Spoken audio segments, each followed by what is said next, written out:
Welcome to Edinburgh, Scotland, Scotland's capital city, which we explored before starting our week-long Scottish road trip.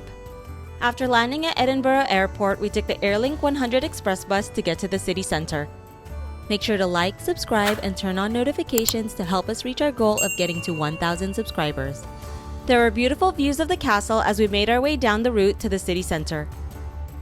We got off at the last stop at South St. David Street to make our way to our hostel. I quickly learned that Edinburgh is a pretty hilly city with lots of slopes and stairs everywhere. We made our way to our hostel, Code Pod the Court, which was transformed into lodgings from an old courthouse and jail.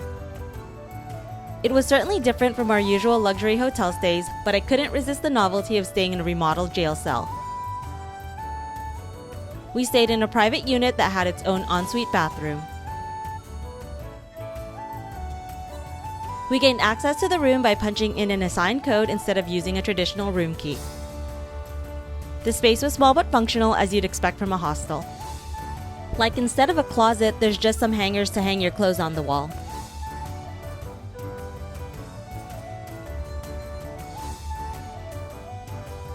The bathroom was small and tight, but again, functional.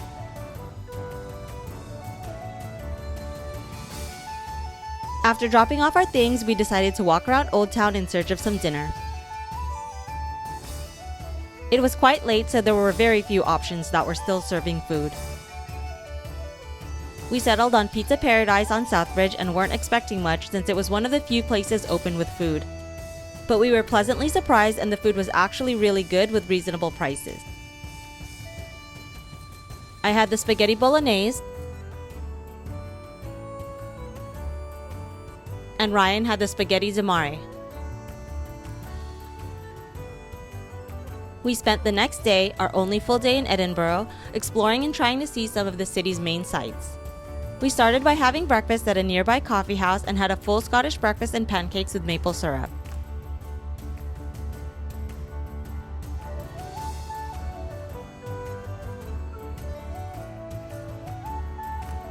We started by passing by St. Giles Cathedral, which was located just around a corner from our hostel.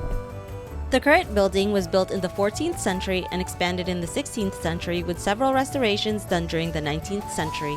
Next, we headed to the Mercat Cross, which features Scotland's national animal, the unicorn. That building is known as the Mercat Cross, and the word Mercat's taken the old Scots word for market. So the Mercat Cross, the old medieval heart of the market town of Edinburgh. If you travel across Scotland, you will find Mercat crosses in towns and villages right across the country. Now, it's less the building that I wanted to show you, but more one of the animals depicted on the building, as various countries from all around the world got their own national animal, and Scotland's no different. So rising up from the centre of the Mercat Cross, sat proudly on top of the stone column, you can see the national animal of Scotland. Yeah, that's a unicorn, a mythical creature. It's the national animal of Scotland. So it's once said that the unicorn was so great, so mighty, so powerful, that it never allowed itself to be captured by mere humans.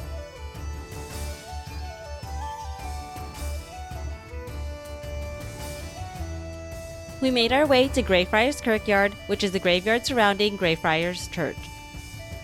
Many notable Edinburgh residents are buried at Greyfriars Kirkyard. It's said that J.K. Rowling found inspiration among the tombstones for many of her characters in Harry Potter.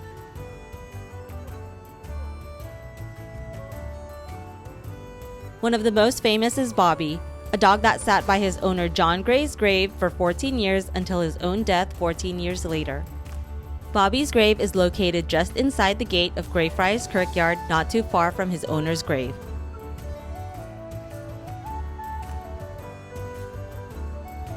The legend of Bobby is so popular, he even has a bar named after him right outside Greyfriars Kirkyard. We then made our way down to Grassmarket just down the hill. Grassmarket is a historic marketplace that has been one of Edinburgh's main markets since the 1470s. Being a public gathering space, Grassmarket was also used for public execution. The Covenanters Memorial commemorates many who died on the gallows by hanging between 1661 and 1688. We took a small break by grabbing a drink at the Last Drop pub in Grassmarket. Pun intended, I think. We continued to make our way through Old Town Edinburgh and made sure to walk through Victoria Street with its colorful storefronts.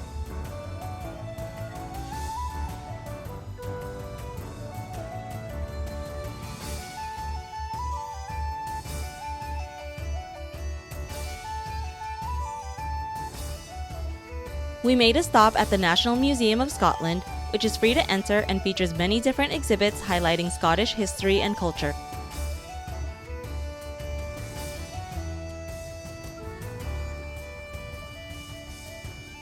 The museum also offers sweeping views of the city from the rooftop.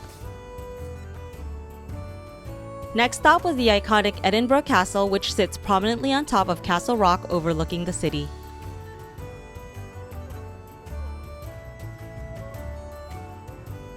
The site of Edinburgh Castle has been inhabited with various uses since the Iron Age, but the current structure has its earliest elements from the 11th century.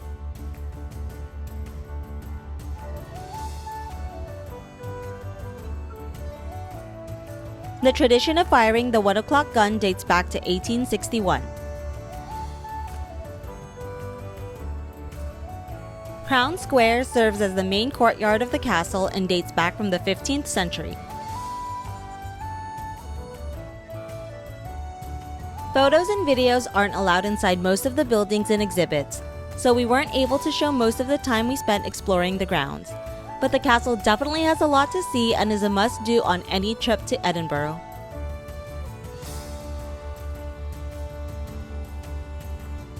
St. Margaret's Chapel, built in 1130, is the oldest building in Edinburgh Castle.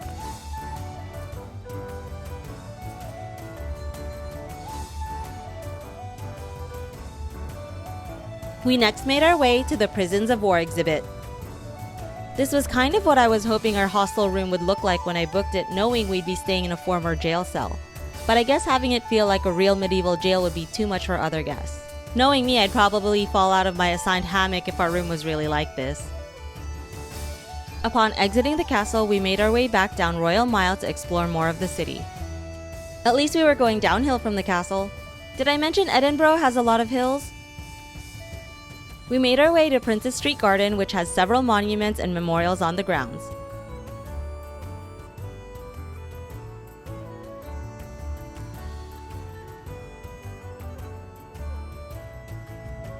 There's plenty of green space to enjoy the views of Edinburgh Castle.